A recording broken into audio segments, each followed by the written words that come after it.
I mean, is Cooper Rush worth 2.5 points? I would hope Quinn Ewers put up a decent stat line against Arizona State. If he didn't, we have a real problem. You can say the same thing about Creighton. Okay, they have the one good game against Kansas at home.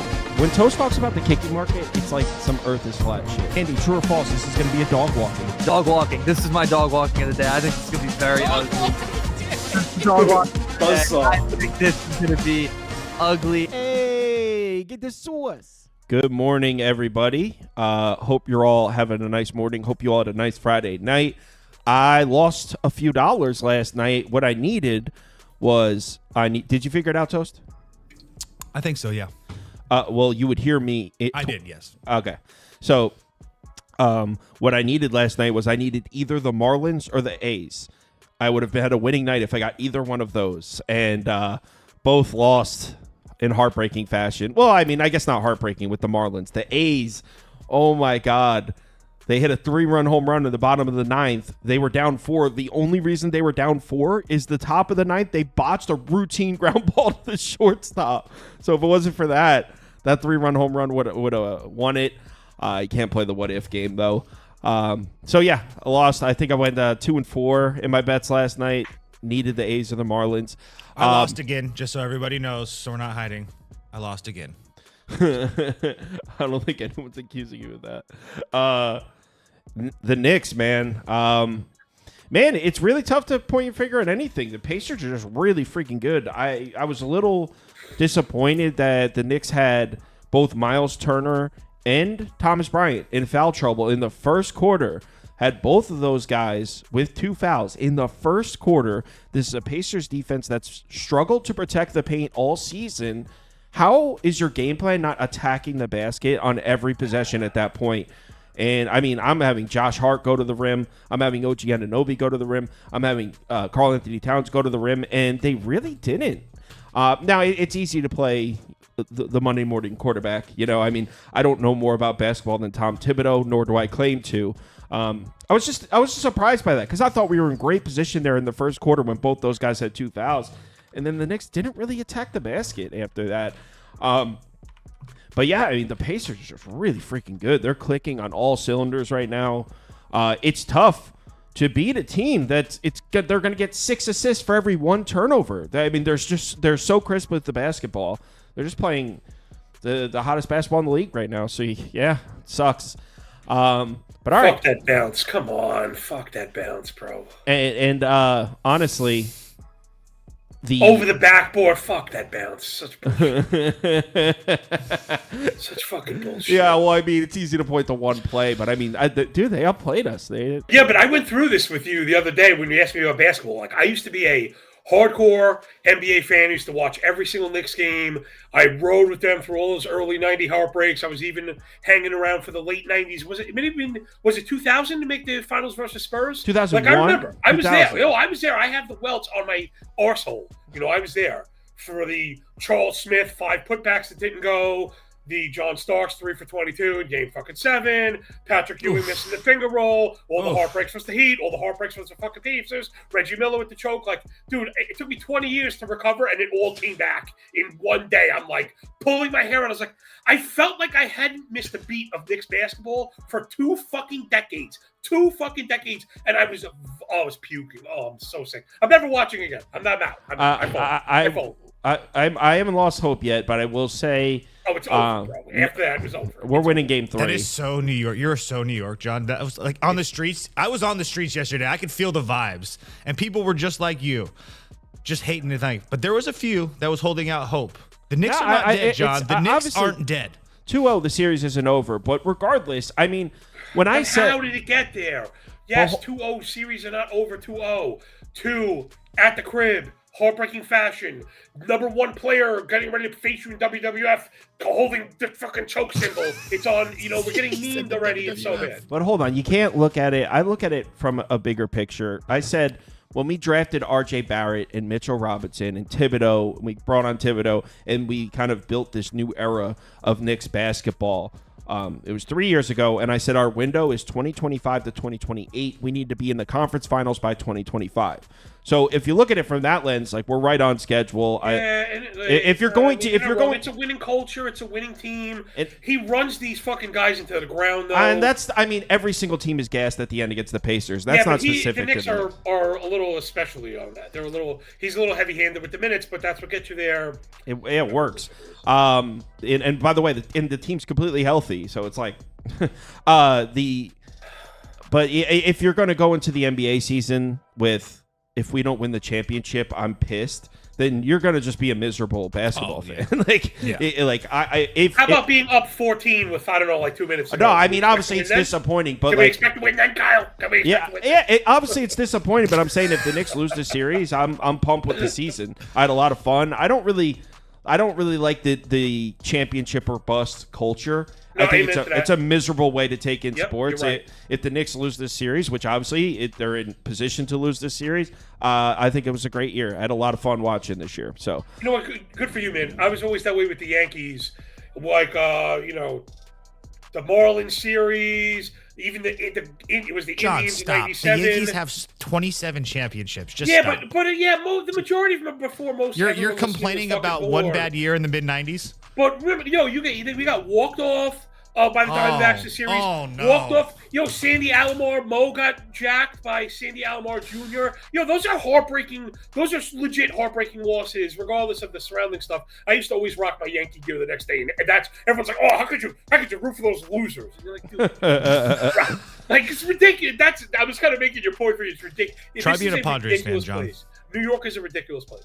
Yeah, it's awesome. Yeah, it's pretty awesome. I am the product of all the worst elements of it. All right, let's get nasty here. 15 MLB games, and then I'll hang out and talk about the NBA game at the end for anyone who wants to hang out. Baltimore on the road in Boston. This is the first leg of a doubleheader, correct? Yep.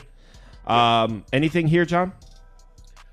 No, I don't know. I was kind of leaning towards an under because the totals just keep sailing up. Once I started seeing 9.5, so again, I was leaning under. The bullpens are in decent shape. I like both of these guys. I think Eflin is not bad. Everyone's doing the recency bias thing. He just got shellacked. I get it. He gave up 8 runs. I'd be buying the dip.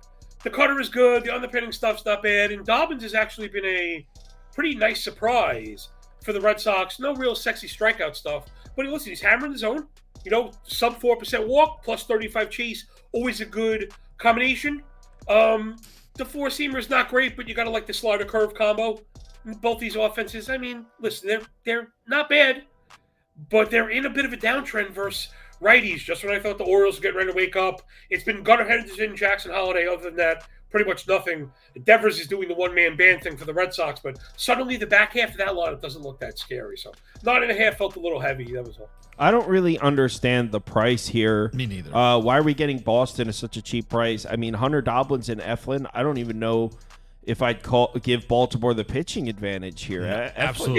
It's close, but yeah, you're right. Not this year. Not so far.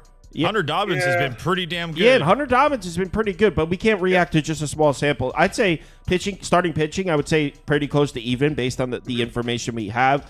Both bullpens are in solid shape.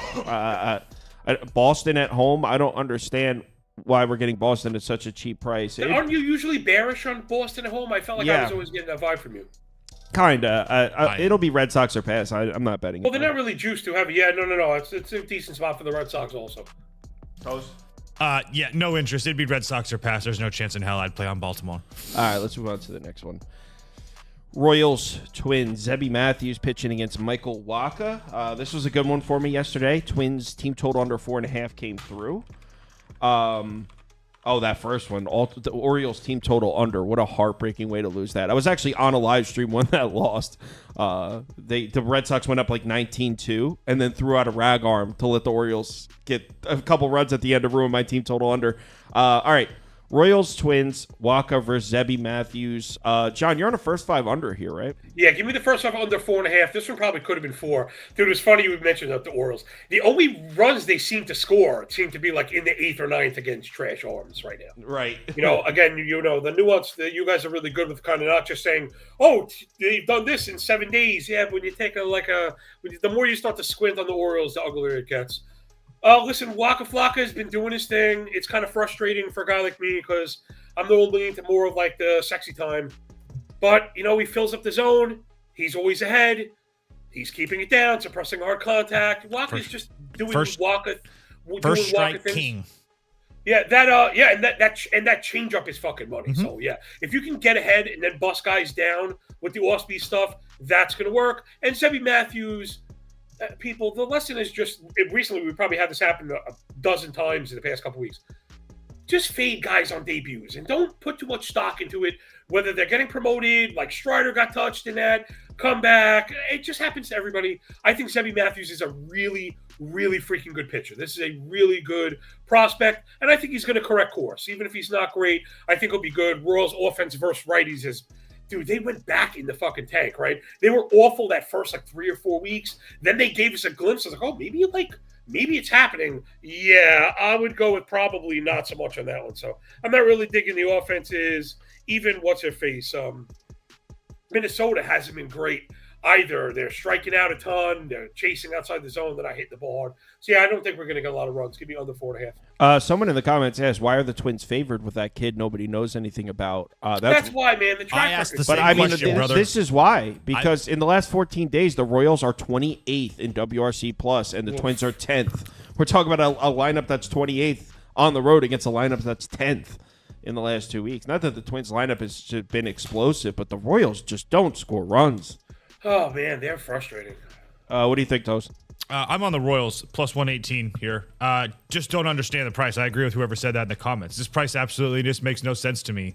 I think I have a significant pitching advantage with Michael Waka. I continue to bet on him in a lot of these games, and he continues to go out there and pitch 6 innings of 1-run baseball over and over and over again. So if he gives up 2 runs, that seems like it's a bad start for Michael Waka so far this year. And then if you flip it over to the bullpens, I have a rested bullpen in Kansas City, and I have Sands, Jackson, Varland 2 of the last 3 days in Minnesota. So again, both of these teams are pretty much the same to me as they rely on their starting pitching and their bullpen to win their games. I think I have an advantage in both with KC tonight. Yeah, sure, the Twins have a better bats. So be it. But yeah, I'm on the Royals today. I've already bet them. I kind of would lean towards the same exact thing I took yesterday that hit. Twins team total under. The problem is it's at 3.5 instead of the 4.5. But what that does is it protects you. If you like Michael Waka, you like the Royals bullpen, it protects you against a 2-1 loss where the Royals offense just doesn't come through. So that's where I would go. Twins team total under, or I'll just put under up on the screen. I'm not going to bet it. Watch the Twins. Under a pass. Twins are going to win 2-1. The Royals don't score runs. So I know. You're right. It's in the cards. It's really funny. It's Bobby Witt and just nothing. Diamondbacks on the road in St. Louis. Toast got his first 5 yesterday with Gallen. 1-0. No one was expecting a 1-0 game, but that's what we got. I was over on that game, too. I couldn't believe it. I said over a pass as well. I was leaning the same way. It wasn't one of my bets, but I was also leaning over. I couldn't believe it. I thought that Gallen was going to shove, and I got lucky. He did. I got lucky. No, I mean, if you thought Gallen was going to shove, then you had it pegged because he did. The surprising part was the Diamondbacks not scoring on Michaelis. That was the surprising part. Right, that's what got me. What do you think of the Snakes? Excuse me, Snakes here, John. Same thing. I'm really boring today. I'm kind of under. Oh, you got a little sand in your box, John? What's that? So you got a little sand in your box? Yeah, well. What else is new? If you were listening to the Knicks rant, I've got like jagged shards of conch shells stuck up there right now. Yeah, I got a lot of boring stuff. This is for the longest time. These have been some of my favorite bets to make. Under 4.5 F5s. Recently, this season in particular, we're getting a lot of 4s. So I was kind of pleasantly surprised when, we get pitchers that have been good. Kelly's been good, 3.26, 1 flat whip, ERA whip combo. Libator's been excellent. I probably believe in Libator more than I believe in Kelly. Kelly's running off 2 money starts in a row, 7 innings minimum, 2 run maximum. And over He's got an 100 outpitch pitches to in both of both-handed them. hitters, which I like. I often mention that. He throws a changeup to lefties. He's got a nasty slider at the righties. The 4-seamer I'm not in love with, but it's been enough. He's kind of a lunch pail guy. And Liberatore's been freaking excellent. We've been waiting for this. He's also in a strong split, 1.8 ERA for Liberatore at home. He's got that classic kind of 4-seam slider combo that's been great with that wipeout chain curveball to righties. So, yeah, for me, it's wheels up. I do think Arizona's offense is very good, and I also think it's a little scary to go under. But we got some tough customers on the mound here. And it's not like the Diamondbacks have really killed lefties. The more you zoom out, the more those numbers are starting to slack a little bit. 47 ground ball. This is 315 plate appearances. 6 barrel, 307 X-wall, but 47 ground ball with a 6.5 walk. Not great. Not great. I don't hate that first 5 under. The weather supports your position as well. You got wind. Yeah, you got wind blowing in here. I don't know. I still think the Diamondbacks look pretty nice at this number. The Cardinals are just. I don't want to step in front of that team. I don't really know how, but they just continue to win games. Toast, you have anything here? Yeah, I'll be on the Cards. I guess I don't. I guess I understand the price a little bit, but I think that Liberatore has been significantly better than anybody's going to want to give him credit for, especially if you're watching this show. So, because even going over this last night, I was like, man, he's been a lot better than I thought he was by a lot. And it's not that Merrill Kelly has been bad at all. He's been actually really, really good. The issue for me is kind of John touched on it. His last 2 starts has been fantastic. I don't think he's going to continue going 7 innings essentially over 105 pitches every time he goes out there. And so now he's on back-to-back starts with over 100 pitches. His Mets start was at 98 as well. So, he was coming up. I just feel like sooner or later this dam's about to break for Merrill Kelly. On top of all of that, I really don't trust the Arizona bullpen, rested or not. They do have Justin Martinez back. That definitely does help, but I still not in a position where I trust that bullpen. And a couple guys worked for St. Louis yesterday. Helsley got the save. But besides that, they're all rested to go. And Helsley had the previous 4 days off. So I just don't really understand what advantages Arizona has. No Corbin Carroll. Even better. Yeah. So like I said, is that right? I'm on St. Louis. I like it. I really don't see what advantages that the Diamondbacks have over St. Louis, especially now that Corbin Carroll is out of the lineup. That makes those, even if you wanted, I will give you that the Arizona bats are probably better, but like John touched on, they haven't been as dominant versus left-handed pitching. They got 3 off of Robbie Ray, and then that Ranger Suarez start where that was his first start of the season, and he blew up. And I think that's really skewing all the numbers because they only got 2 off of Peterson in 6 innings. Jesus Luzardo went 5 1/3, 2 hits. It was 9 hits, but David Peterson 1 run, Sale 1 run, Quintana, Parker, Matthew Boyd, all 5, 6, 7 innings of 1 or 2 run baseball. So, or even better. So, I like the Cardinals today. So I can't win a bet to save my life. It doesn't really matter what happens. All out the Mets last night, but yeah, I really like the Cardinals today.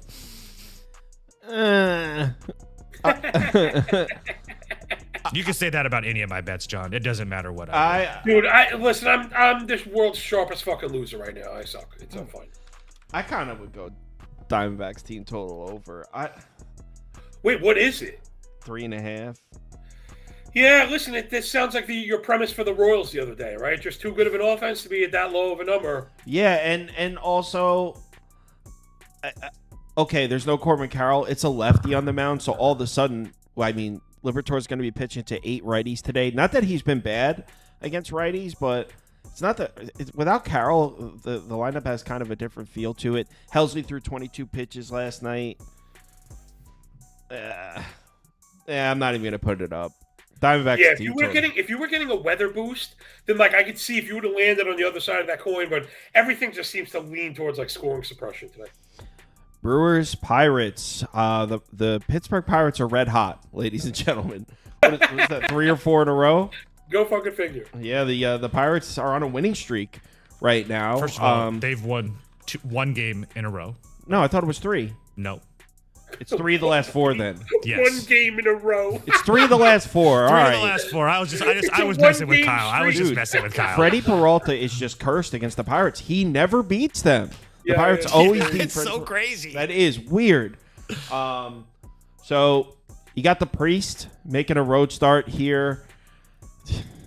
What is this total doing at 8.5? Oh, that's why. Pirates bullpen. Holy shit. Yeah. Both of these bullpens are just completely fucked, huh? Yeah. What's the weather like in this ballpark? We got slight wind blowing out, not much. First 5 under, full game over, maybe a live over. What do you think, John? I'm over this one. I'm not buying any of the pitching. You know, Really? Judas Priest's kind of stuck. He's got a 5 1/4 Sierra, a 1.8 KBB, 42 ball, 25 chase. You just go down the road. He's been terrible. 3 walks in 5 of his last 8, 3 walks or more. I should say he's featuring the sinker, which again, you know, for me, that's like if you want to be my worst enemy. He's been fucking terrible. Listen, I'll give him his credit where it's due. The slider is a nasty pitch, but especially the cutters. Like the majority of his arsenal is kind of trash. Keller for me has outperformed all the peripherals. The swing Really? sight. You're not a fan of Mitch Keller? I thought he's been. I feel like he's been fantastic so far this year. I mean, he has a fantastic 3.8, a 1.3 whip, 12 KBB, 8 swinging strike. Hard to get to fantastic. You know, I mean, listen, the home run to fly ball rate is at 6%, and that's going to suppress all the fucking run stuff. He hasn't gotten barreled, and he's been very good against righties. You know, Keller's been okay. He's been okay. This is also kind of a weak split. You notice he's been great on the road and not as good at home. Nearly 5 ERA at home, sub 3 ERA on the road. And again, I'm just not. But he's been really lucky when you get granular with all the pitch stuff. And you guys kind of mentioned the bullpens was at the center of that. Bednar and Santana both released 24 pitches yesterday. Maybe you see them, but now they've been seen. And then, man, Santana 3 out of 4. I don't think he's going to be available. Ferguson 2 out of 3. Maybe you see him. Sugar was off, but had 2 out of 3. Rainey pitched 2 out of 3. And then Milwaukee's been one of the most worked bullpens in the league. Uribe threw 36 pitches last night. Don't think you're going to see him. Mears went 2 of 3. Don't think you're going to see him. McGill was off, had pitched 2 of 3. So they're kind of worked. I know the offenses have been great. Pittsburgh getting a little bit off the mat. You bringing back Oleo Cruz will do that. But yeah, I just think the 8.5 is a little low for a lot of the trash pitching in this one. Here's the bullpen situations from these two teams, so you can see what John's talking about here. You can see the Brewers, they're going to have McGill, so they'll have McGill back, but you're not going to see Uribe, most likely not going to see Mears. You'll probably see Koenig, but even he threw 17 pitches yesterday. So the Brewers bullpen, already a unit that you don't really trust. And we're forgetting the fact that they're horrible. That's like the whole point where you're like listing guys that might not pitch where like, their pen hasn't been good in the first place. Pittsburgh bullpen, to put a bow on it, 5.6 ERA, 1.5 whip last 42 innings that spans 2 weeks. Right, and I was going to say, we can make fun of the Brewers bullpen and shit, but then you go down to the Pirates bullpen and holy shit, it's just as bad. You're going to see Shugart today. You might see good old Joey Wentz pitch an inning in this one. All right. I might take this over with you, but the problem is I'm not a Mitch Keller hater like you. Yeah, I want to play the first 5 under. I'm not going to because... But I mean, I wouldn't argue with a first 5 under, but yeah, John, I'll bet this with you. I'll tell you. The Brewers 3.5, because then I would go. No, the Brewers are 4.5 even money. I think the book is kind of letting us know. But. By the way, guys, that's John's Twitter under the thing. I'm tailing him here, so if it loses, direct your complaints there.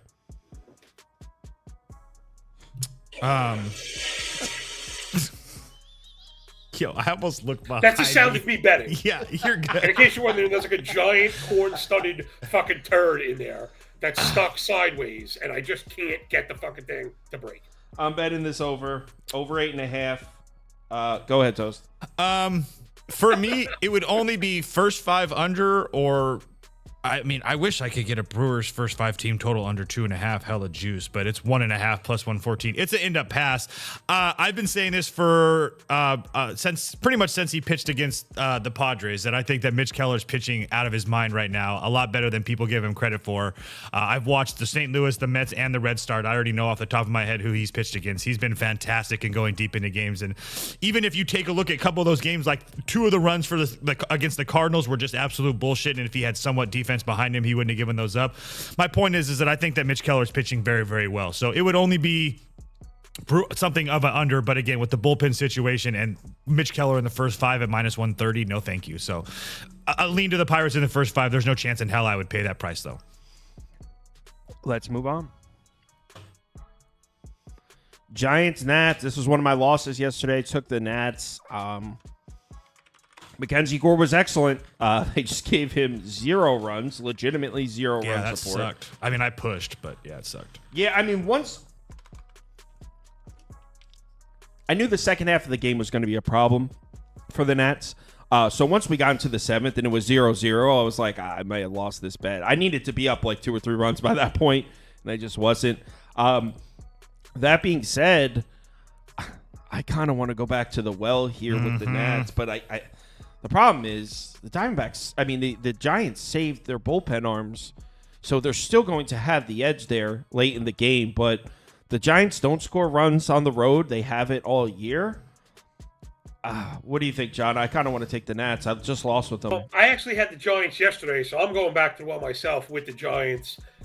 This is where all of us fantasy losers and betting people get in trouble. Kyle Harrison is going to debut, and Get smoked. you can't just, I mean, he's looked great at points, but you can't like project what we've seen from a bullpen usage onto starting stuff, and we don't know how much it's going to go. John. But I do think you nailed it. I think John. we haven't seen Hicks in a few days.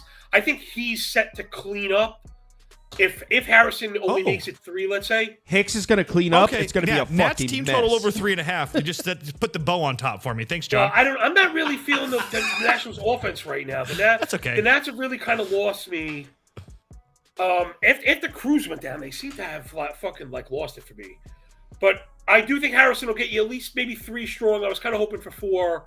He's electric at points, but I just don't know if he's going to get through 5.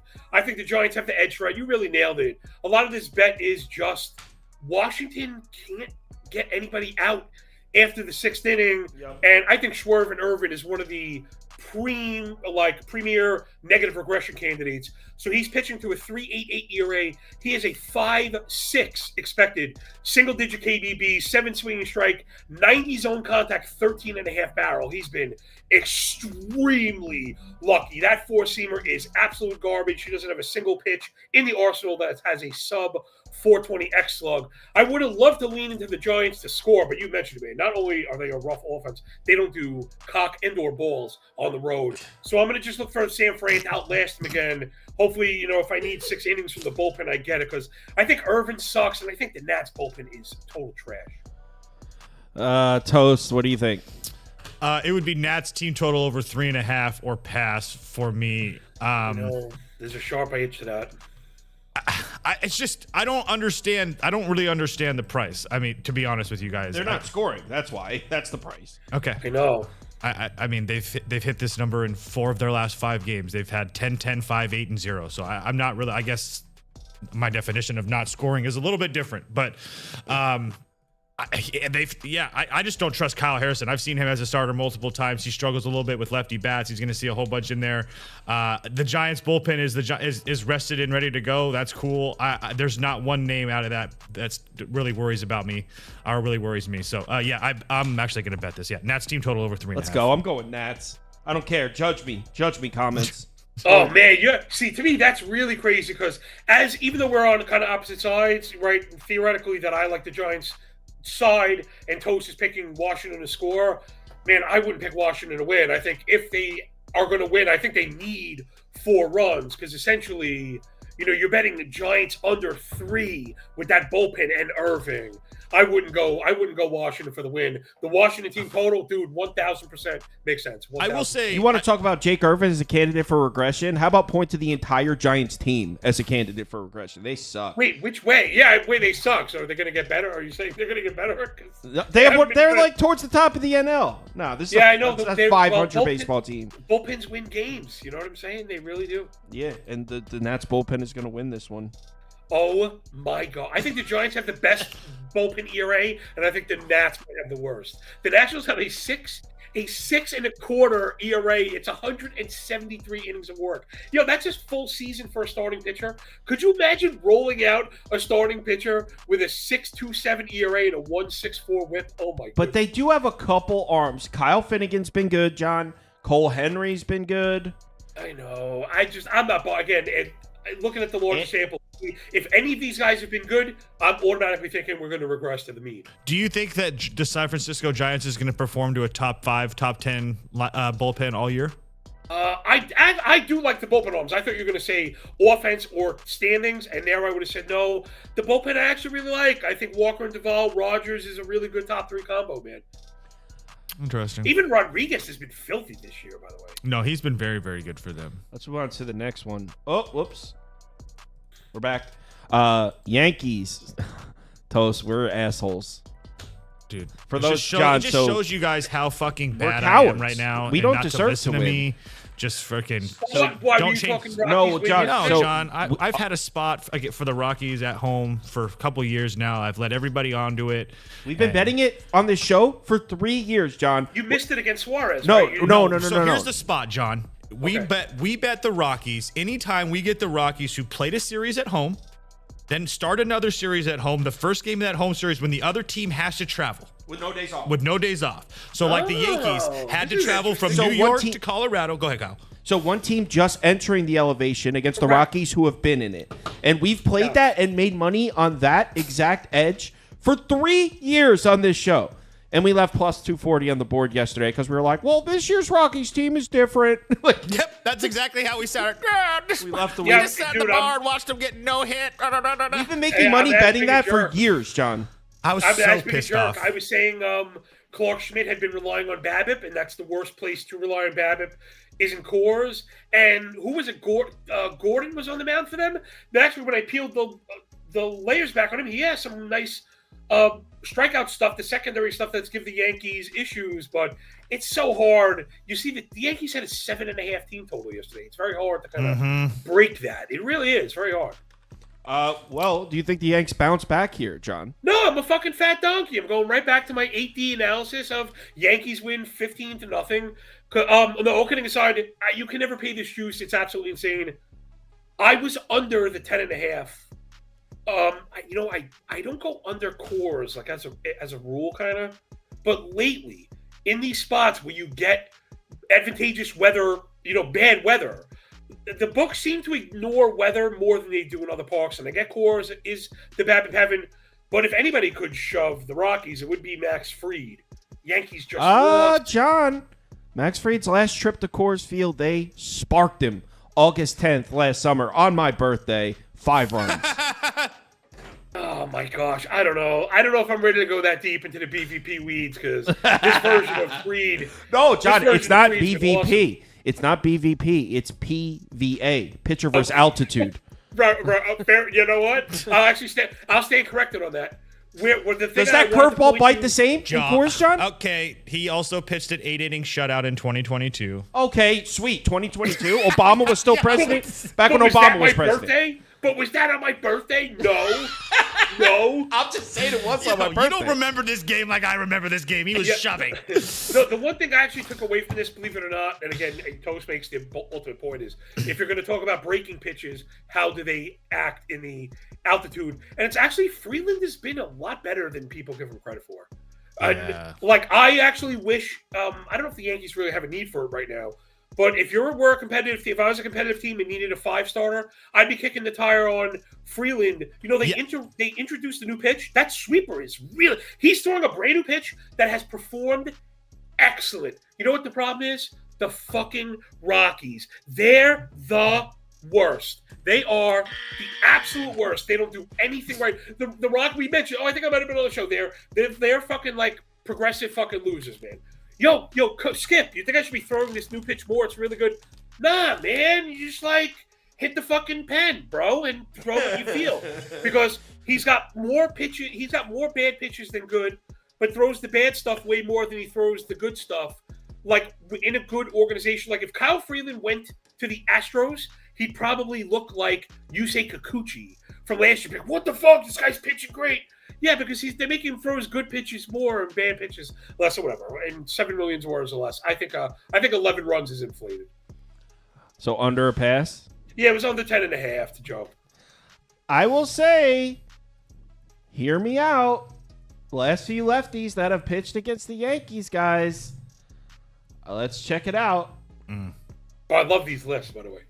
Yeah, the spreadsheets, man. Last You few can go Yan- down. You can go down more. Patrick Corbin I'd like to go down. pitched pretty well in Yankee Stadium. David Peterson, excellent game against the Yankees. J.P. Sears, excellent game against the Yankees. They did get to Cade Povich, but everyone scores runs on Baltimore. It's just the thing. Facts. You say the same thing for the Rockies. They did get to Bubic. Before that, didn't get to Robbie Ray. Skubal. No one gets to Skubal. Didn't get to Andrew Heaney. The Yankees are not really crushing lefties like they were a month ago. So good, though. You know, and again, I'm not disagreeing with you because you're showing the fucking hashtag receipts. That's but man, the Royals. you can't find the split. That's Baltimore. That's the Royals in Baltimore. All their numbers look really, really good, except for the fact that they literally just don't score runs. Yeah, I guess the 30-day sample is very small. The Yankees lefty 30-day sample is below 200 plate appearances, which when you think about that stretch over 30 days, is not a great sample. But again, you mentioned a couple home runs here and there, a couple bad pitchers blows it up. I mean, the Yankees versus lefties are still number one in WRC plus, OPS, and WOBA on the season. They're also number one on the road on every offensive category as well. Yankees team total over 6.5 here. The bounce back. It's that I hated the spot. I hate the spot for Kyle Freeland. Kyle Freeland coming off of probably the start of his life so far. I mean, I'm making that up. I'm messing around, but my point is he Start of his life. He went 5 1/3. 7 hits, 1 run. He had a team meeting before. He was telling about how the Rockies, he's trying to save the Rockies organization. He comes out. He actually pitches well against the Phillies. He's about to get freaking rocked against the Yankees. So Yankees, I did bet this too. Yankees team total over 6.5 at even money. Yeah, you guys are two of my favorite fucking people. Start of his I life. fucking swear. This guy calls a team meeting and actually pitches well against Philadelphia. Yeah, I'm sure he's going to pitch You know what's funny? fantastic at home. I was joking about this scenario just the other day. Frankie, who you have on the show on Sundays. Yeah, love Frank. My model was popping for an under in Colorado. And listen, I have all the adjustments already built in. Like, you can't just keep adjusting your model until you meet the book. I'm like, dude, I'm under. So he went under. And we're joking that, you know what, maybe the Phillies win 10-0. You hit your team total over, and I get the game under. And maybe we get the same thing. Fried could shove these guys. You could win this one, 9-1 and still get the under. I'll just really quickly, Kyle Freeland, after that or before that Philadelphia start, at home, 3 innings, 11 hits, 9 runs against Detroit, 4 1/3, 10 hits, 6 runs against Cincinnati, 2 innings, 3 hits, 3 runs against the Washington Nationals. Thank you. So bad. Dude, he throws the 4-seamer and the sinker over and over and over, and you're like, it's mind-numbing. Then when he's at command and control is not bad. He could throw the off-speed stuff for strike. It's really frustrating. The Rockies are really frustrating. Really, really frustrating. They turned a corner yesterday, John. Now, listen, anytime you beat the Yankees, it's something. It's something. But Clark Schmidt is the guy they would have had to beat. Max Fried is a different kind of character. Rockies team total over 3.5 at plus 105. They're going to get 2 off Max Fried. I've got the modeled over 4. So, yeah, I mean, I actually am going to bet this. Small bet. You got to remember, there's a couple innings at the end there against the Yankees bullpen in Coors Field. That was a turning point for the Rocky season. They're fired up. Freeland gave the team a speech. You heard Toast. That means something to him. The 5 1/3, the game of his life. Yeah, the dude had a freaking season where he had like a 2.80 ERA in Coors Field, but that was the game of his life. Yeah, people forget, Kyle. People forget after you go. Maybe his game of the 10 season. 40 the last 2 years out of the 10 ERA. I'm betting this right now. Yeah. And they employ Senzatello. I can't believe this is not real. The Rockies are not real. John, The Rockies are just not real. This is not real life. This is not real life. We don't disrespect veteran arms on this show. Right. We don't, Ice Water, Mr. Ice Water himself. Did you know Senzatella is Italian for ice water? I did not know that. Yeah, ice water veins. Really? I'm gonna have Where the heck is it? Well, they want you to look for it because they don't want you to bet it. Why is it not here? Rockies. Yeah, Rockies. I got 3.5 plus 100 on DK live right now. It says it was plus 105 on ESPN Bet. Whatever. I'm switching over to DraftKings. Let me just get this bet down. Sorry to hold the show up. I kind of want to bet the money line. For being honest, 2 in a row. Rockies turn a corner. Do it.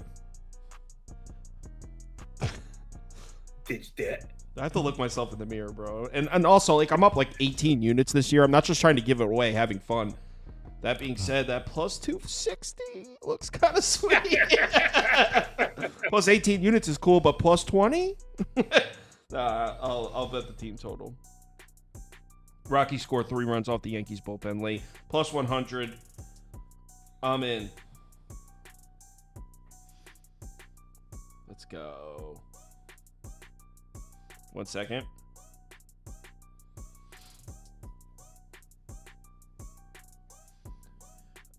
All right, I'm in. Next up.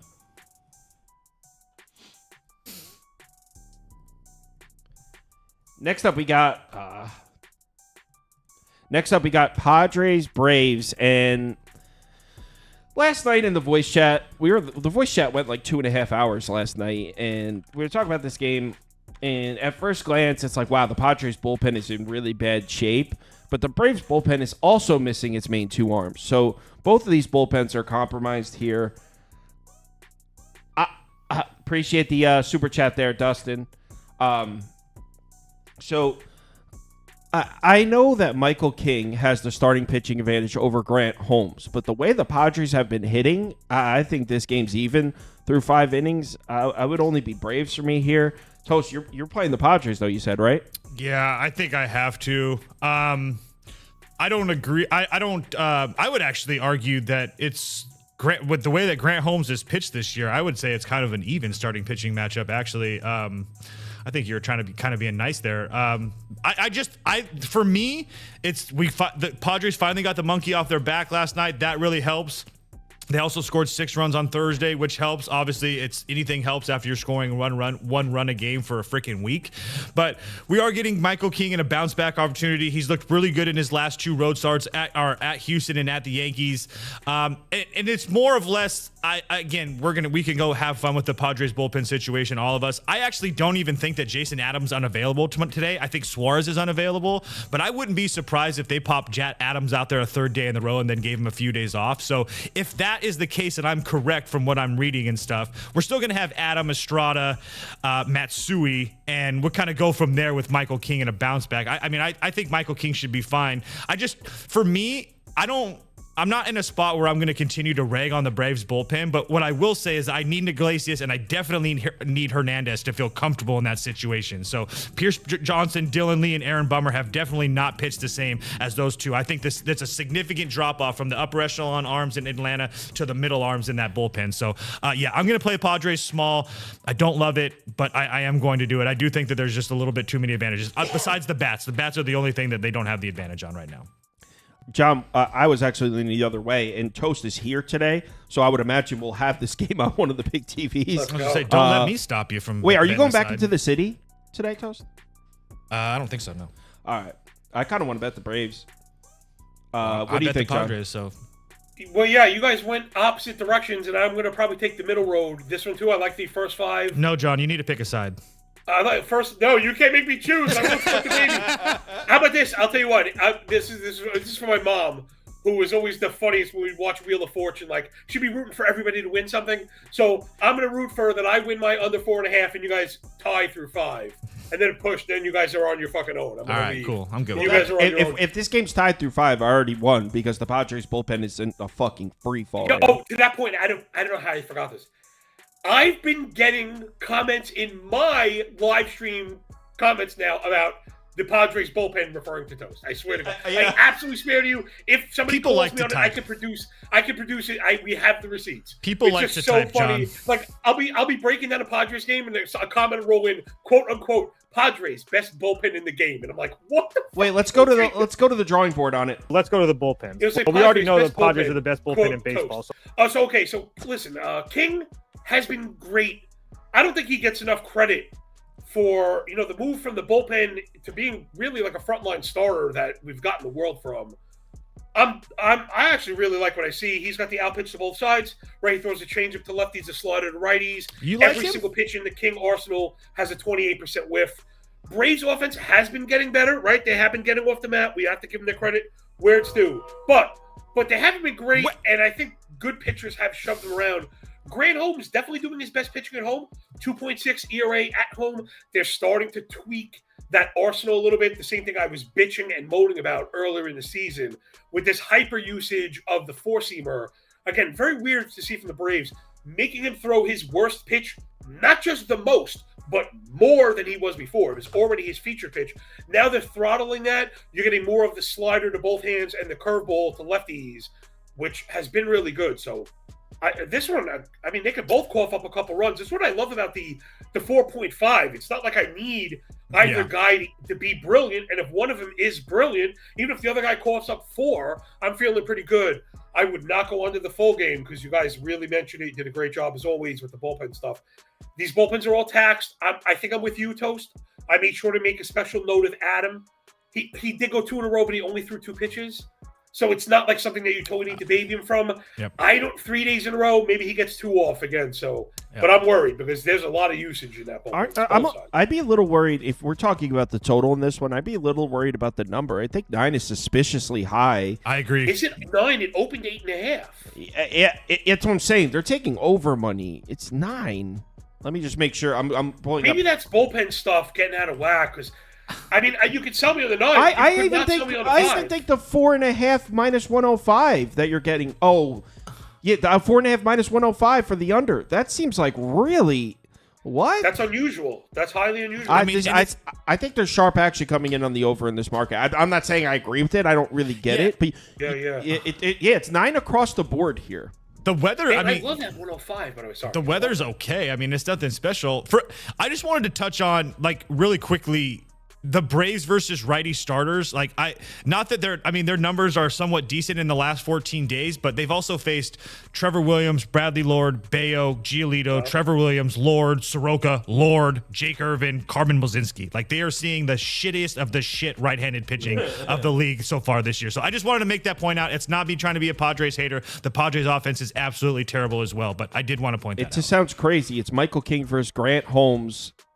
2 pitchers that have been pretty good. Michael King's great. 2 lineups that aren't really hitting. Why is it 9 and taking over money? Yeah, that makes no sense to me either. Yeah, the market's a little weird in this one. And the Padres L7 stuff is in the. it's in the absolute trash. You can't even look at it. It's like laugh out loud bad. Yeah. Cubs Reds. Spoon got his Cubs bet. I didn't bet the Reds, but I really wanted to yesterday. They had a lead and blew it. Cubs end up coming back, putting up a big number and winning. John, you think the Cubs get to Abbott? No. I think this is all the evidence we need that the public is officially overly enamored with the Cubs. The Cubs offense is good. The Cubs team is okay. The starting pitchers are not great. Without Imanaga, without Steele, and the bullpen is really not great either. I think the love for the Cubs is gone a little bit. It's a little bit far blown for me because Rhea. Listen, talk about a negative regression candidate.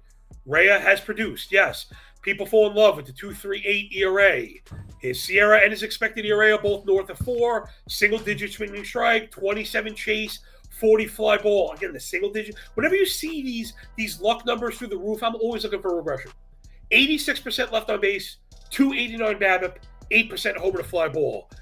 Rhea's been kind of lucky. He's pitching to contact. He hasn't been great. The four-seamer is not good, and he throws it 52% of the time. The sweeper to righties and the slider is both good pitches. Fine. He does not have an out pitch to lefties. I think he's in trouble when it comes to Friedel and Ellie today. Abbott, on the other hand, has been incredible. He has a sub-1 ERA at the crib this year, doing all the things that you want to do, in Great American Small Park. Man, I don't know. I'm just loving everything I see from Abbott. I've always been a fan. Maybe I'm letting it get in front of me. Check this out. The 4 pitches that make up the arsenal, 4-seam sweeper, curve, and the changeup that he throws to righties. Maximum 307 X-lug. There might only be a handful of pitchers that have 2 pitches that can make that claim. He has 4, and they all induce a whiff rate over 25%. I mean, this is like, if we were to make like an Arsenal grade, Arsenal plus, Abbott's is near the tippy fucking top, the tippy top. I know the Cubs definitely have the offensive edge, but I think the Reds have the bullpen edge also. So I went full game. Give me the Reds to win this one. The public is buying my bullshit. This one came in at plus money, and once I printed the algo this morning with the Reds to win outright. That's now moving towards minus 110 both ways. Yeah, I'm just gonna jump in, Kyle. I think the Reds are probably one of my favorite plays on the boards today. I bet that my minus 104. They continue. The books looks like from me on everything that I'm looking at and everything I trust. The Reds are the books. Excuse me, Jesus, are taking a whole bunch of Cubs money, and this line moved from plus money to minus 105. Like I agree with John. I think we have a huge bullpen advantage. And I just wanted to touch on the Cubs offense because he's just about to touch on it. We've just seen Robbie Ray and Ryan Weathers pick pitched gems the last 3 games against them. Prior to that, they got to Quintana, they got to Heaney. Luzardo That was weeks ago, though. I know, that's my point, is that all these numbers versus lefties that they've put up through the season, like even the games versus Kyle Hart where they put up 5 runs, they had 4 walks. Jeffrey Springs, 4 runs. Another 4 walks. Eduardo Rodriguez, 4 walks. So really, in my eyes, the only time that the Cubs have been producing versus left-handed starters is the guys that walk a whole bunch of people. So if Andrew Abbott automatically just randomly can't find the zone today, then I guess the Cubs have a really good chance of winning the game. But I love the Reds today. I feel like this is a great spot with Abbott and a rested bullpen behind him. Yeah, I think I'm gonna bet this one with you guys because it's on the screen. This is what Toast is talking about. You rewind back to what, May 3rd, back into April. Cubs were smashing lefties. Quintana they got to Andrew Heaney. Well, they didn't get to Luzardo, but they got to Patrick Corbin, who's been good this year. They got to Kyle Hart. They got to Jeffrey Springs. So you rewind back into April, Cubs smashing lefties. But it's been 3 weeks since the Cubs have gotten to a lefty starter. The last 3 they've seen, Weathers didn't touch him. They saw Weathers 6 days later, didn't touch him again. Before that, Robbie Ray didn't touch him. So the Cubs have now failed to get to 3 lefty starters. Abbott's been one of the most reliable lefties in the league this year. Colin Ray, a ticking time bomb, maybe Great American with some wind blowing out. This is when he explodes. I'll bet it with you guys. Let's do it.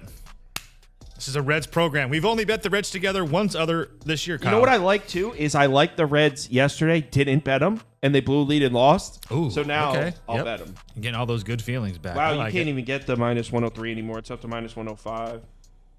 That's all right. Oh, seeing Tion coughed it up yesterday. That's right. Yeah, buddy, my PCA, I got PCA at plus 15,000 for National League MVP, down to plus 1,000.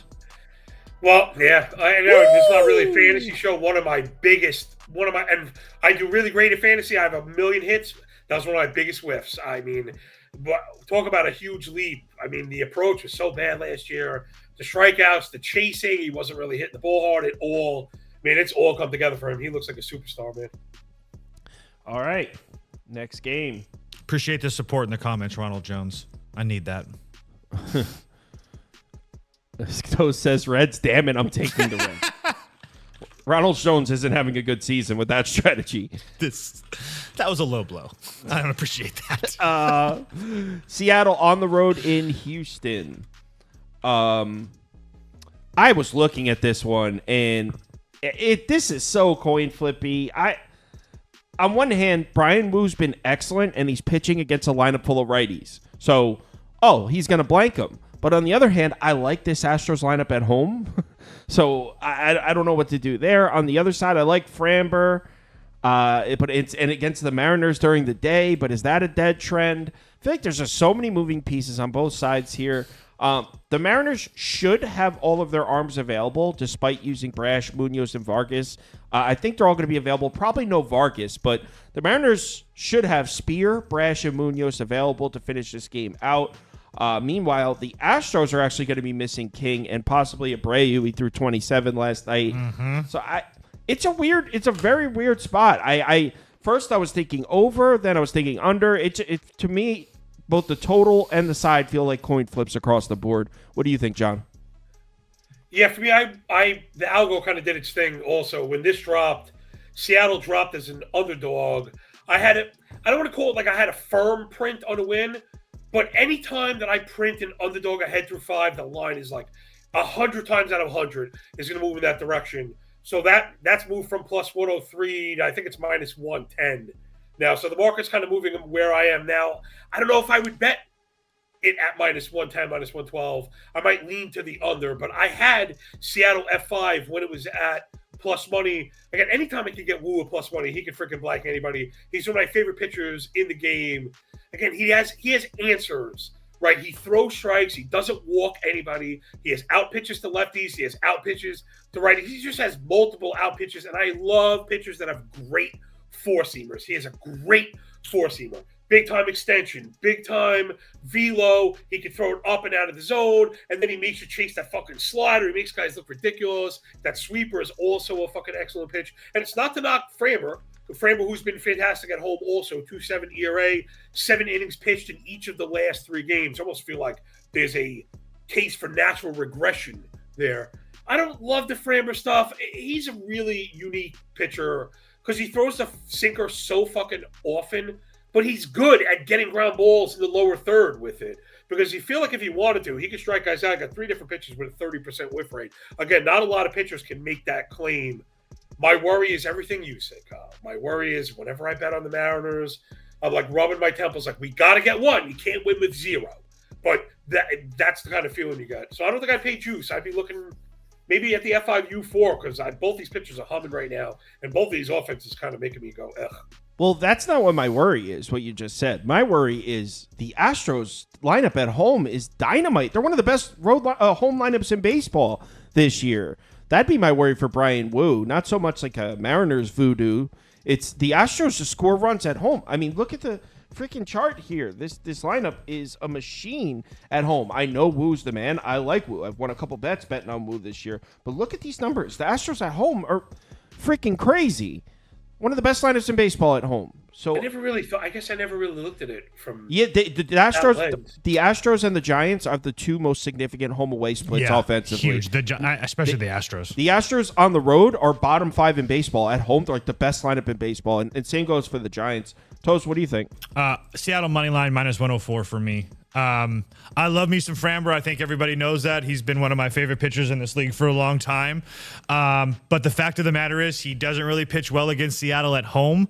And to be dead honest with you, I just feel like Seattle has every advantage in this game. I think they have a better starting pitcher in Brian Wu. I think they have a better, more rested bullpen, especially with Houston using Hader yesterday. Hader, Abreu, and King all used. Abreu with 27 pitches and King back-to-back. That's their top 3 arms. So when you have guys like Munoz and Brash and Spear available and stuff like that, I just feel like there's a huge advantage for Seattle in multiple facets of this game. So to get them under -105, I just couldn't pass that up. So Seattle money line -104. Yeah, that's how I felt about Wu. Yeah, Give me the over. Oh, he did with thumb in the eye. Take that. Yeah, give me the over. 7.5, super low. Like I talked about the Astros lineup. Framber is due to get smacked. I also think Brian Wu's going to get hit up as well. Give me the over. Both bullpens. I will not taxed, but they used them yesterday. Not betting it. Yeah, they're reeling a little bit. I was looking for that term. I was looking for a term for that. The bullpens that are like I do the Cook bullpen report. You can't put them in that range. I would say the term I would use is a bit compromised. Yeah, that compromise is actually a really good way to look at it because there's a lot of color on those Fangraphs charts, right? It's a lot of color, man. A lot of comments about Toast Mike. It's because he's here. He's in studio on the other side of the room. So he's got our mics here. I'm buying a new one. Relax, everybody. So he's in studio today instead of in Alaska using a paperclip mic. That Kyle bought for me, just for the record. I did buy him that mic. Like 4 years ago. So we're on to Rangers White Sox, which was my favorite bet of the day yesterday. So this is the bright spot. This was a good one. First 5 under 4.5. Didn't understand the line. Oh yeah, we did hit that. Yeah, that this is my favorite bet of the day. I said it was. So this was the bright spot for yesterday. John, I think you're on the same exact bet yesterday. Yeah, I'm going right there. Give me another F5 under 4.5. It takes scoring to get to these overs. Light has been really good. Coming back from the injury, the White Sox offense. I guess this is they're peaking right now. I guess this is as good as they've been, but they're not really hitting righties. I think it helps, John. Do you think there's? I'm sorry to interrupt you, but do you think there's any merit to them bringing all these guys up? Obviously, Miguel Vargas isn't going up and down, but putting Andrew Vaughn in AAA and bringing all these young guys up. Do you think that does something for the psyche, or do you think I'm just all in my head? No, listen. I think if you're bringing up good players, I think that'll help. Because the only reason I said that is because that's the reason. That's why I wanted to play. That's why I played the White Sox season win total over, is because I thought you're going to a whole bunch of young guys that don't know any better. I just thought it was a really good opportunity for them to play free, and we can see it. They're a terrible team, but they got 16 wins so far. Yeah, they're going to be really. They're going to be really volatile. Right. I think good righties have kind of shoved them around. That's really what I'm expecting today. And Cannon's actually been serviceable also, but now would be the time to attack the Rangers offense. That again, I got to take the L for love for that one because they brought back Langford came back and they brought up Berger, and I thought, all right, maybe they were going to really start to hit. Couple days they look good. You lose Seager, and man, they went back in the fucking toilet. They're terrible. Rangers as a team batting sub 200, 600 OPS. They have a 70 WRC plus last 7 days. So I think lighter shoves. Same. Cannon, maybe not, though. Worth noting, he has a 117 ERA at home. So maybe he could just keep the Rangers to 2 or 3, and if Leiter keeps the Sox to 1. Again, that's why I love these other 4.5. There's so many pathways to get there. Yeah. I don't love the offenses, and the arms are better than average, I think I'm going to take that with you. I will say, I know the Rangers can't score, and looking at White Sox money line might be tempting. Yeah, thank you for bringing that up, because I don't understand this price. I'm showing you right now who is finishing this game for Chicago. Oh, Sox. Right. So why is the Rangers line keep on going down? Why can you get the Rangers now at minus 145? That's why I'm saying this makes no sense. Because they can't score runs. Yeah. Okay. So they have a huge starting pitching advantage. They have a huge rested bullpen advantage because both teams suck, and they have a bats advantage. I mean, both teams suck. The White Sox have been all right. They've been better than the Rangers. Not in the last 10 or 20 games. They haven't been better. They've been all worse. right. Bet the Rangers then. I'm trying to talk about how this number doesn't make sense, and you're saying it makes sense, and it doesn't. I think it makes sense personally. But the Sox then you bet the White Sox. If you think minus 145 is such a gift, bet the Rangers money line. I'll put it up for you. You can put it up for me. Yeah, bet it then. No. Exactly. I'm asking wait. Did you say the fucking master, Mr. I'm up 18 units this year. Why is this number continue to drop? And all you tell me is to bet the goddamn Rangers. I'm trying to look for a winner here. Wow, I had minus 185 when I first printed this. Yeah, that's what I'm saying. Like, why is this number dropping? There's not one reason to be like, oh, okay, yeah, besides the fact that we know that the Texas can't score. It makes absolutely no sense to me. What the fuck? I don't... And, check that. Minus 140 now on Caesars. The White Sox bullpen has pitched well this week. But, man, that's really... You're putting a lot of faith in the guys that I have no faith in. How does Wilson this make and sense? Leisure, and they all went yesterday anyway. I don't know, man. I'd be the donkey. I'd stick with the Rangers, yeah. I just, John, so the best I can get right now is a minus 125, but I still took that F5 U4.5 with Yeah, you. I love that play. Yeah. It's funny you mentioned that. Yeah, offshore, it's down to U4 now. Yeah, most sports like that, but I did find MGM still has a 4.5 at minus 125. Just jumped on it. It worked for me yesterday. Going right back to it. Where are 5 runs coming from? Toast, you're not. Are you going to take the Rangers at the minus 140? No. It's a gift. It's a gift. I don't know what a gift is. I can't win a bet to save my life right now. Everybody else is having fun this year. Nuke incoming. Let's go. I couldn't miss last year. I couldn't hit a bet to save my life. Mega whale lock, bitch. The missile strike. Whoops. All right, we need something like that. We need the toast. Yeah, I'm working on the sound bites. We need to extend our sound bite game. Oh, hell's yeah, it's the best, man. I still think that we need. All the time with that shit. If I don't know if it's a copyright, we need the Mike the Situation from the Jersey Shore for the bullpens. We're in a situation. That's good. I wanted Bob Barker from Happy Gilmore when he goes, "This guy sucks." Blue Jays on the road in Tampa. What do you think, John? All right, this is begrudging, but I went with Toronto F5 because of the price. But like, this is a Sandy box pick. I don't actually want to pick this one just because I wanted to give you a lean on everything. I'm not a Barrios guy. I never back Barrios. Wait. Toronto first 5? Yeah, because of the number. I love Shane Baz. But he's falling apart in front of my eyes. Dude, if I keep betting on him, I'm going to be fucking divorced. You can't live under an overpass. You can't sleep on the street and raise a healthy family. You just can't do that. So Buzz is just killing me. I guess as I think about it, I could have leaned towards an over, but it's F5 and the full game is 9.5. So I just had to go with Barrios. He's been very good on the road. And the Toronto offense has been good. And at the very least, significantly better than the Rays, who are just they're hitting like that really toxic level where even at home, I don't know if I want to mess with this team. Blue Jays swinging the stick a little bit.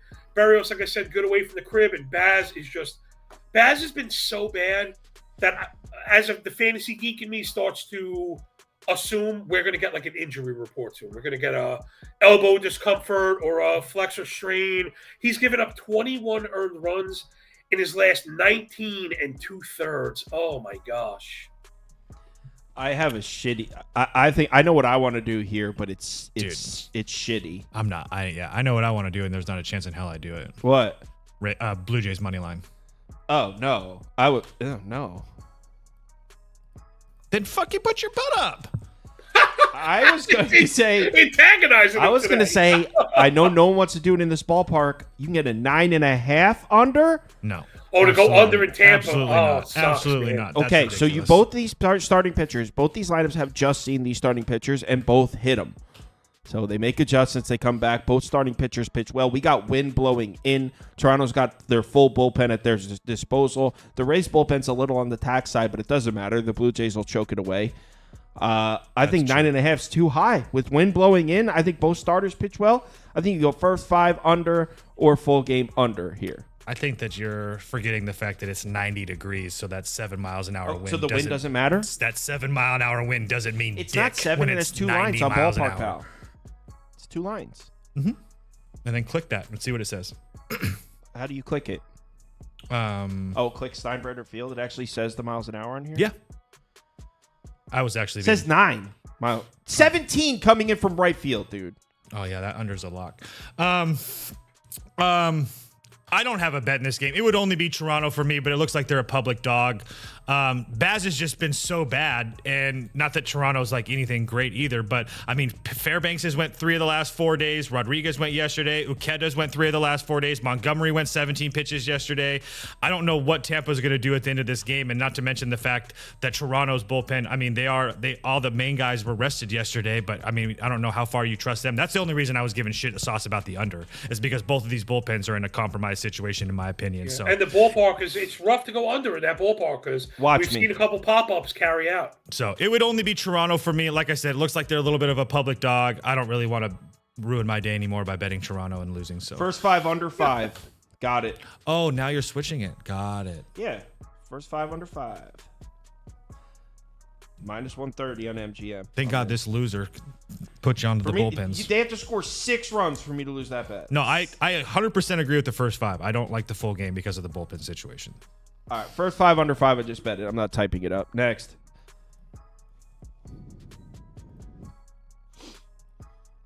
Oh man. Dodgers, Mets. These bullpens are after last night. So not only did the game go 13 innings, but remember, this was a weather delay. So the starters, Kershaw and Peterson, only went 2 innings apiece. So to give you an idea of what we're looking at, this is absolutely crazy. Toast was at the game last night. To give you an idea of what we're looking at, before we even talk about this game, we need to just bring up the bullpens for these two teams because it's actually crazy. First, we'll start with the Mets. So but he's bringing that up, I think only Diaz, Garrett, and Brazopan are unavailable today because I would assume they're going to try to save some people for Sunday, and they're 2 of the last 3 days. But go ahead. Yeah, Stanek, Kranick. Yeah, it's limited here, and then you go down to the Dodgers, and it's the same. You're not going to see Tanner Scott, probably a good thing. You're not going to see Kasparius. This is Tanner Scott, this closer. If only there was somebody who's been trying to tell you guys. Man, what's that? 2 blown saves in 4 days. Yikes. Yo, dude. What do you think here, John? This was the one game, even with giving out leans on shit I wasn't betting, I just couldn't come to any conclusion. I thought I really liked Gonsolin. The more I dug into it, the more afraid I got. The 4-seamer is not good. The Mets are really good at hitting 4-seamers. So if he's going to force it, especially Gonsolin's had some issues getting out lefties. Mets have strong left-handed bats, at least 3 of them in that lineup. Flip side, I thought I was selling the David Peterson success, but the more I kind of dug into that, I was buying a little bit more of that than I thought. He's on 3 straight quality starts. All the extension stuff kind of looking good. That slider, change-up curve combo he's going to is getting tons of whiffs. So I just ended up I milk toasted myself into like a spiral and got nothing. I'm right on the 5 total. I'm right on the 9 total. I guess theoretically I have the Dodgers edging out the Mets, but the bullpen worried me, so I ended up on the fence, just doing nothing on this one. It'll be Mets or pass for me. Yeah, I kind of just want to play the over. It would be Mets or pass for me, just because of the Dodgers bullpen situation. I do trust the Mets versus lefties a little bit. And regardless of my fun little thing with Tanner Scott and how I keep on telling you guys he's not a closer and never was meant to be a closer and never was. He's still not available with 3 of the last 4 days. Kasparius, who I think has been a revelation for that team, probably their best bullpen arm so far this year, went 46 pitches yesterday. He's the reason that they won that game yesterday. But besides that, most of everybody else in the Dodgers bullpen is okay to go, like the main guys. And the only reason I say that is because I don't think that I think that Tony Gonsolin is going to go 4 or 5 innings, but everything lines up for the Mets to win this game. I will say that. I know that they don't have Diaz and whatnot, but I still think they should be fine. But it's enough to hold me off with the Dodgers versus a lefty, which we know that's been a really good spot for them so far this year. Anytime they face a lefty. So it would be over or pass. I might just play like a half a unit, like $50-$60 on the over, just because I know it's going to be on the TV, but nothing that I love. Yeah, I'm not betting the Mets either. Yeah, hard to pay juice to face the Dodgers. We're going, John. We're going to be at Mets Dodgers Sunday Night Baseball tomorrow night. We're going to be sitting right next to the right field foul pole, like right next to it. So Soto is going to put one right in our laps. Hopefully, excellent. That ballpark is fantastic. Man. I love it. I know it's really not necessarily the thing I've historically gone to ballparks for, but some really cool like food and drink options. Yeah, Citi Field's the best, man. It actually was like food ranking things. Yeah, Citi Field's awesome. Yeah, you ever do the bar? There's an outdoor bar. Yeah, the party deck.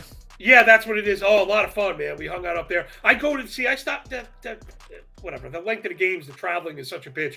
I go to their single A affiliate. It's in Brooklyn by the Cyclone. The Cyclones? In Coney Island. They're playing you know where they're playing today? They're playing the Blue Claws. That's right here. Oh, is that your neck of the woods? Dude, they're playing the Blue Claws today. Those minor league games are amazing. I've got all my friends and family addicted to it. Yo, $50 ticket. Or you can eat $50. Hold on. Or you can eat, or you could drink liquor and beer, or you can eat, or you can drink. You get the Nathan's hot dogs downstairs. All the Nathan's hot dogs you can eat with beer and all types of shit. You get a great fucking seat overseeing the whole thing. Oh yeah, $50, dude. You get hats, you get swag. The kids leave with bags. It's a full free package. Ice cream, Dippin' Dots. They run the bases. It's fucking crazy, man. Yeah, the Cyclones are on the road right here in Lakewood today against the Blue Claws. How is that stadium? Is it's it awesome. I used to, dude. Rewind back 10, 12 years. I used to get shit faced at that place, like wrecked. Okay, so you're banned. I don't think I'm actually banned, but I wouldn't be surprised if I've been escorted out. I don't even remember. The security guard stopped me and said, "Whoa, you sober?" I used to get wrecked at those games. Cleveland on the road at Detroit. True or false, John? The Tigers are in a free fall. It better be false because I really don't want to sleep on the couch again. After last night, really let down. I'm going back to the well. My boy Casey Mize, I have the F5 cover because the pricing was just getting crazy. I didn't want to pay the -150. I personally don't like Ortiz. He's really struggled on the road. He's got a 6.6 ERA on the road. That 4-seam slider combo is just not working. Like, he can induce whiffs. It's either a whiff or a meatball. There's only 2 options from Ortiz, plus the cutter is not any good. Mize has been fantastic at home. He's spinning a 1.5 ERA at home. All his underpinning stuff checks out, right? We love the 4-seamer, extension plus spin plus location. The split finger is really good. The slider is really good. It's a split finger and a slurve from Mize. And I know, Detroit, there are peaks and valleys, right? There are valleys go with the peaks, what I want to say. But the more you zoom out, the larger the sample. Detroit's offense is definitely better than Cleveland, even though I get the last 7 has been gross. So I think we get to Ortiz. We pop an early home run. I've got a Riley Green ding-dong in this one to go with that F5. Ooh, hello. A ding-dong. Yep. What do you think? Are the Tigers in a free fall? I don't know about a free fall. It definitely doesn't look great. I didn't bet this game. It would be, you can put up Cleveland just as it's easier for you. I don't mind a first 5 under 4.5 at -115 either. And here's why. I know that John mentioned Ortiz on the road. I don't really have the same reservations about him on the road so far this year. I think that he had one bad start in Washington that's kind of skewing all his numbers. He looked really good in Pittsburgh. He looked really good in Cincinnati. Not that obviously both those offenses don't really hold a candle to Detroit. I will give you that. But we also, the only thing I don't know is what to expect from Casey Mize. Obviously, he's been fantastic this year. This has been a Casey Mize program for a long time. He's also very good versus lefty bats. So everything's positive for him. He hasn't pitched in about a month or give or take or so. That's what's holding me off.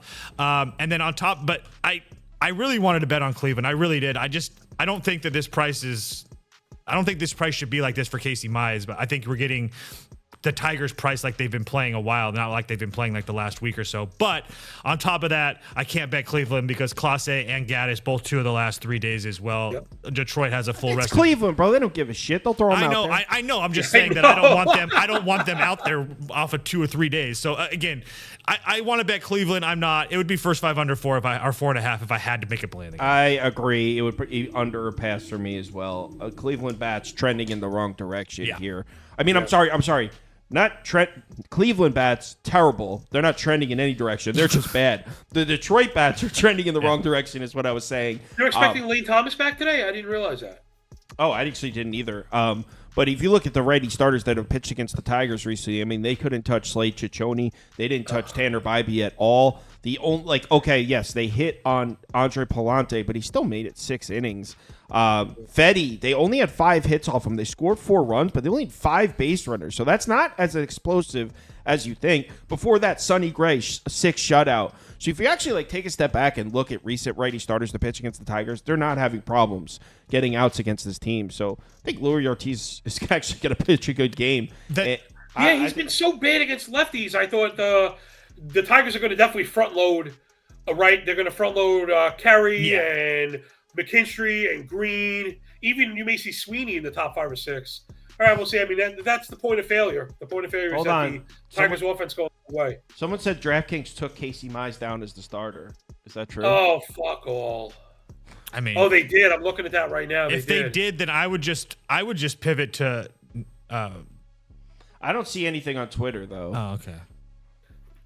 But whatever. Let's just move on to the next one. I don't have a bet in the game. If they take it off Casey Mize, I would pivot to an over, just because I do feel like both teams. It might be Montero. I mean, you don't want to go under with Montero. Montero can pitch, man. He pitched great. All right, fine.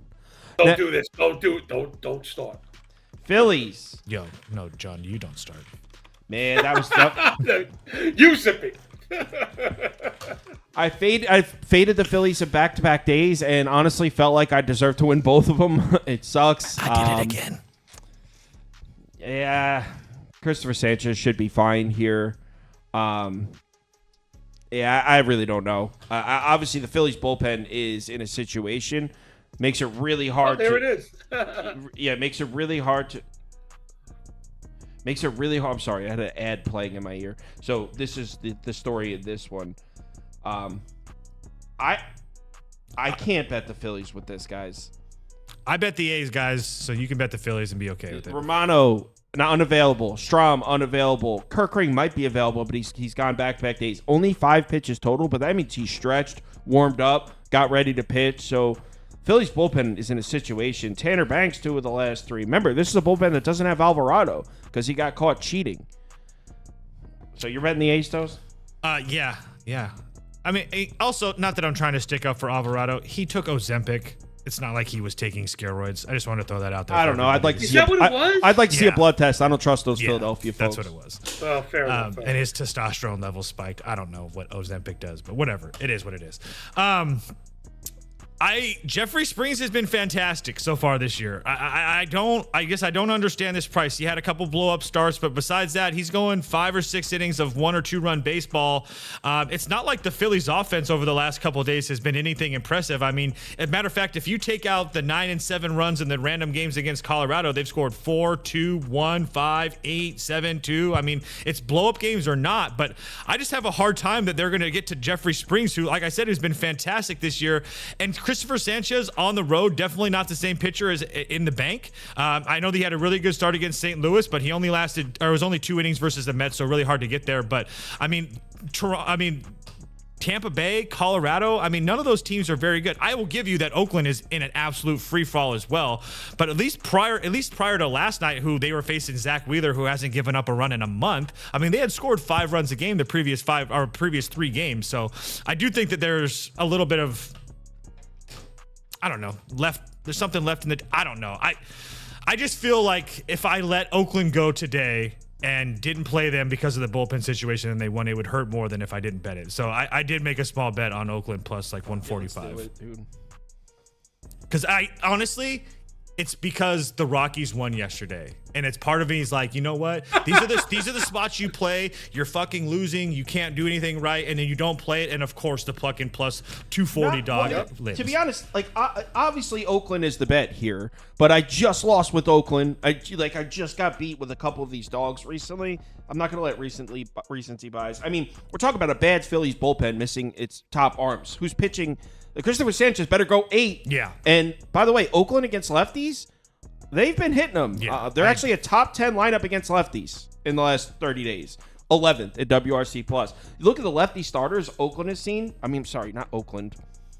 Sacramento, I guess we're calling them. Whatever the hell their name is. But here are the lefties that have pitched against the A's. Tyler Anderson has been pretty good. 13 base runners. He didn't even make it 5 innings, 5 earned runs. They smoked him. 8 hits and 4 earned runs off Verdone. 8 base runners, 2 earned runs. Corbin didn't even make it 5. He's been good. Corbin again, 9 base runners. He made it 5.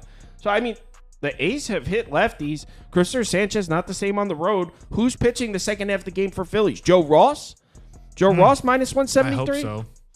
Let's do it. And to Jason Nelson in the comments, I wasn't trying to make an excuse for Alvarado.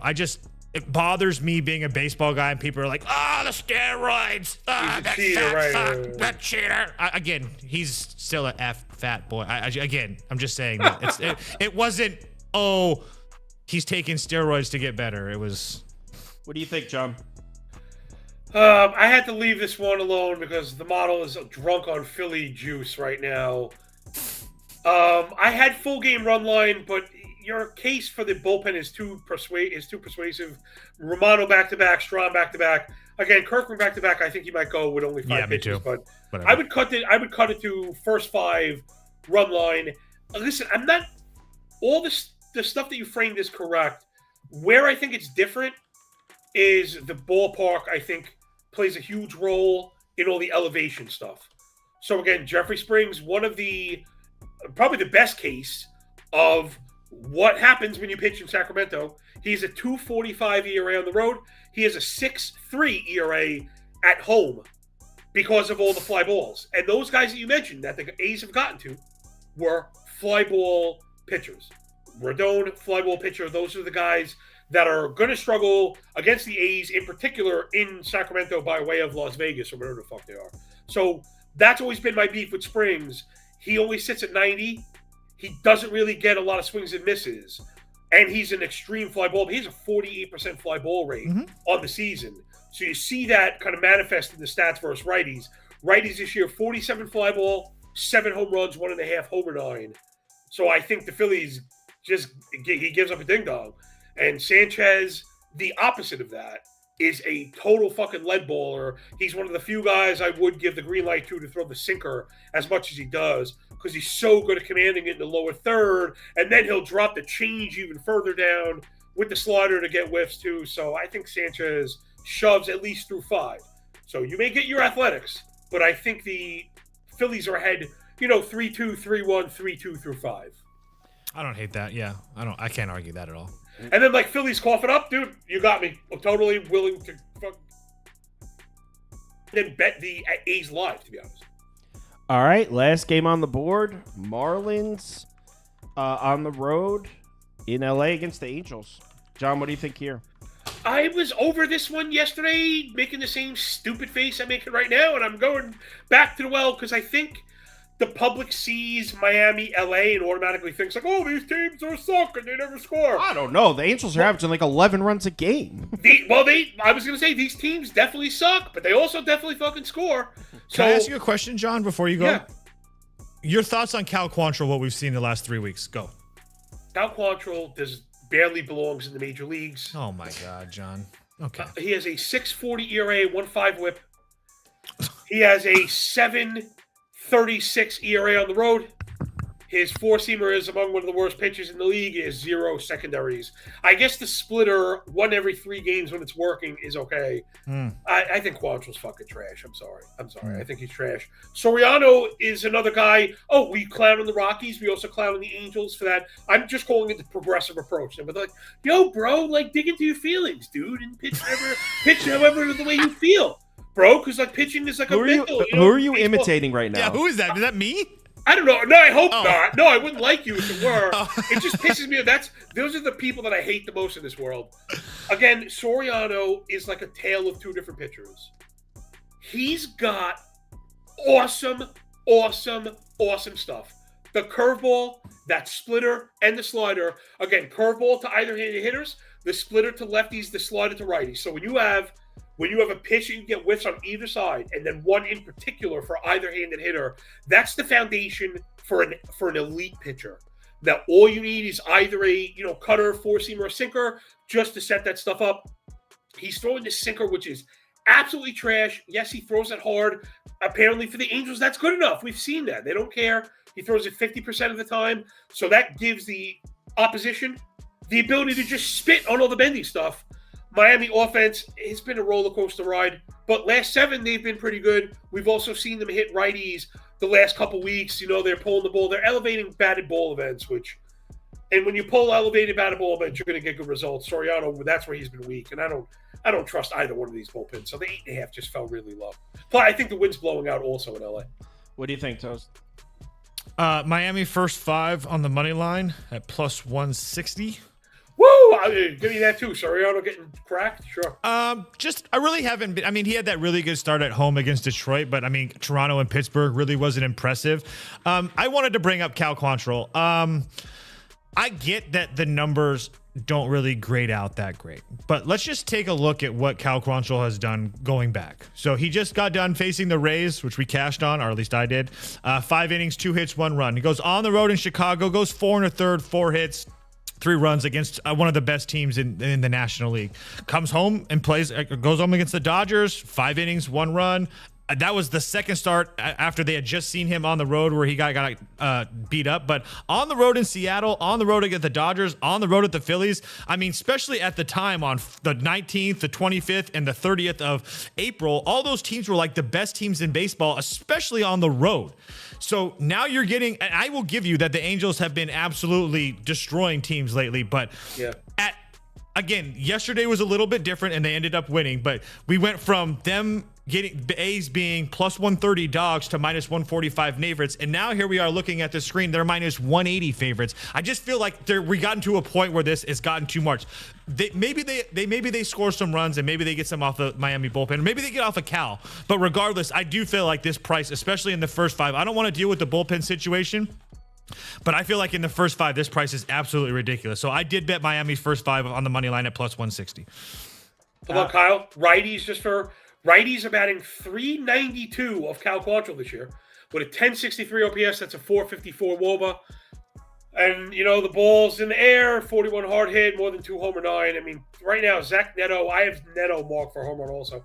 But Taylor Ward is like unconscious right now. I don't know, there's a couple tough righty-on-righty matchups. If Quantrill is awesome today, I will absolutely be thinking of you, Toast. But I'd be shocked if the Angels don't keep the offensive train rolling. All right, let's I'm going to talk some NBA. John, where can they find your stuff? Follow me on Twitter. You see it below. JOHNLAGHEZZA. That streamlines all my work. I got lots of cool shit. If you're a degenerate, you should check out the Substack because it's really, really cool. All the advanced stats and stuff that I quote, it's up every day before you are. And the model is, it's a great, I always refer to it as it's like having a smart friend just to show you a mathematically backed mean case argument, right? You shouldn't be tailing models and saying they're definitive. But if it's spitting something out, you could bet your ass that there's at least a mathematical argument for it. So yeah, check it out. Check out the Twitter handle. Check out the Substack, and appreciate all you guys. The feedback's always so good. All right, I'm switching over NBA. See you guys later. Have a good day, guys. Love you, John. Oh, I'll talk to you. All right. A couple things here. First of all, the people commented that Thibodeau needs to be fired. The Knicks were the worst team in the NBA when they hired him. The worst team in the NBA. 3 years later, in the Eastern Conference Finals, we eliminated the defending champs. If you guys are going to have this mentality of championship or bust, then there's going to be 29 coaches that need to be fired and one good coach. Like, if Thibodeau's not a good coach, who is a good coach? Like, who are the good coaches in the NBA? Is it just one good coach and 29 bad ones? This is crazy. Tibbs, they're saying Tibbs runs his players into the ground. Dude, we're completely healthy. Or I think we're the only team that's completely healthy. Just made up narratives that just people, social media people just run with. We're completely healthy right now. All right, couple things.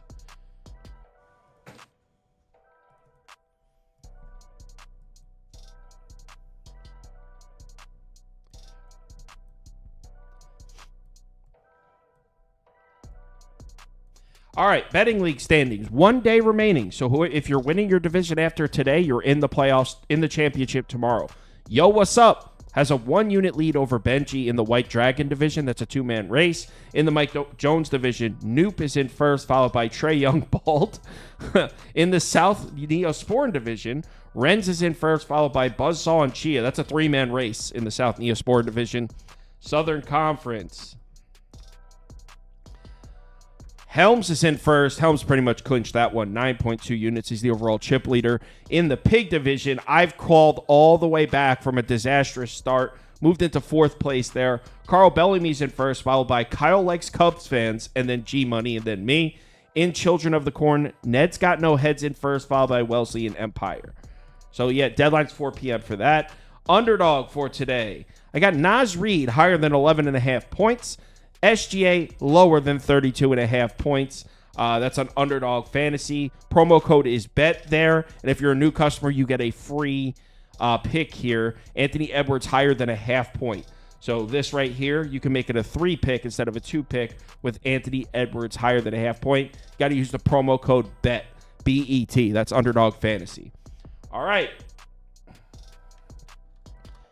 So, should we bet this? I mean, guys, you guys know there's not it's NBA playoffs, the day of the game. You're not going to beat these markets. But I mean, we could take a look at some stuff and maybe find a bet to place.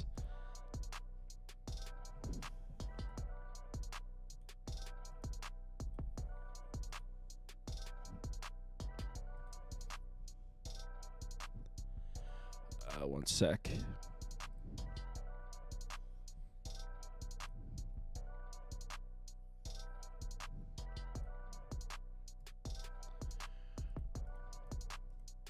Sorry about that.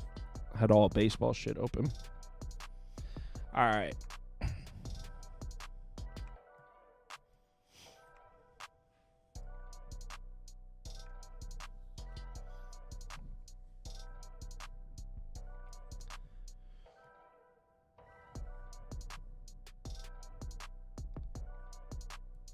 So you want to fire Thibodeau for losing to the Pacers? So should Kenny Atkinson be fired also? They're beating everybody. Should every coach in the league be fired? The Pacers are red hot. They're the best team in the league right now, besides Oklahoma City. Everyone's going to lose to them. It's such a terrible culture in sports, championship or bust, and it's just makes awful decision making. We were the worst team in the league when we hired Thibodeau. Now we're like one of the best teams in the Eastern Conference. Our window is down 25-28. When we first hired Thibodeau, obviously we had to rebuild.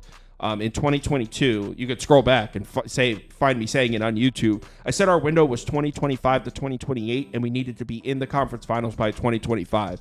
So we're right on schedule. People are freaking crazy. All right. Now we're going to see Jalen Williams. That looks about right here.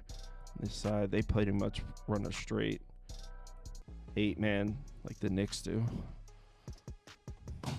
Oh, no. We're in Oklahoma City here. What am I doing?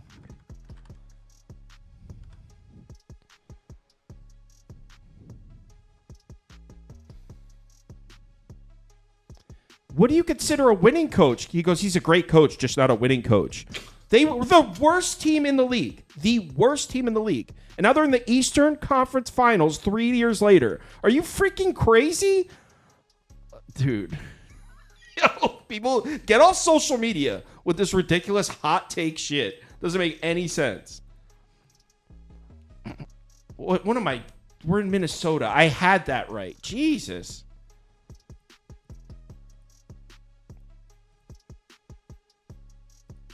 All right. So, EPM data has this at 6.5, which means huge lean to Oklahoma City based on this data. And that's not new. It was like that. It had games 1 and 2 at like 11. So EPM data has heavy leans on Oklahoma City in all 3 games so far. I don't know what we're really going to see here. Shit. This data is wrong on this side. I'll just be straight up. I wanted to bet Oklahoma City. I'll put up a poll, see what you guys think. Honest opinion, do you think the Knicks can win this series? I mean, can they? Yeah. Will they? Probably not. But regardless, if you're going into the season, we need to win the championship or the coach sucks. Like, you've already lost. You just don't talk basketball because every single year, 29 coaches need to be fired and there's one good coach. Like, it's not how it works.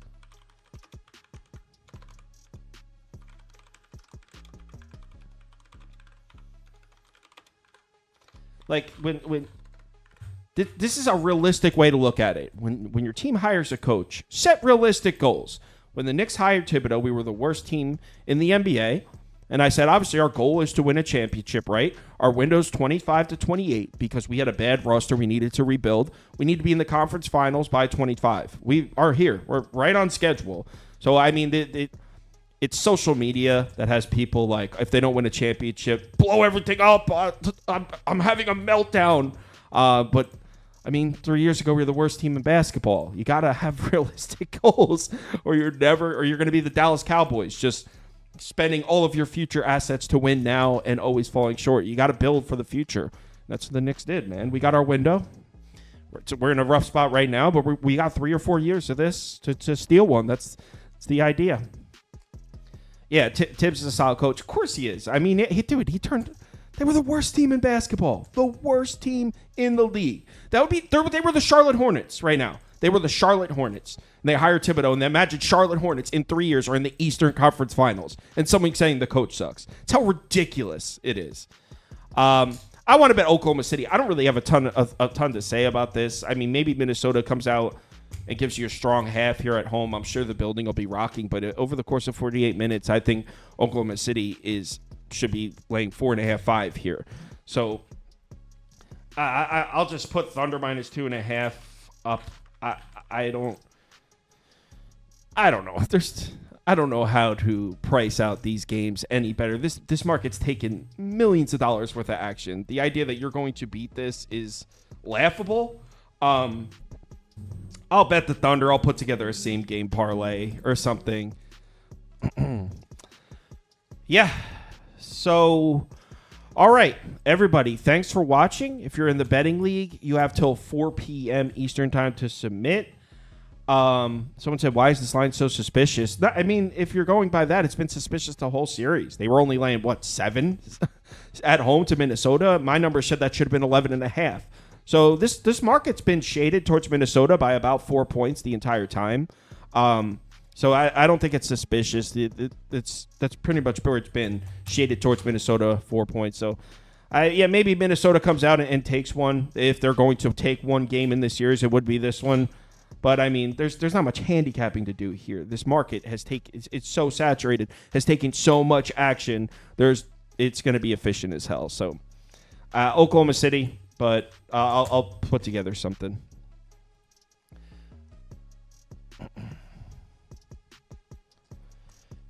you can't say Tibbs is the reason the Knicks are better. It's added roster talent. Man, the Knicks have been trying to add roster talent for 25 years. It never works. It never has worked. Oh, man. People are crazy. Get off social media. Everyone, have a great day. Bet responsibly. Hit me up in the Discord if you need me. I'll be here working on some college football stuff and watching baseball all day. So hit me up if you need me.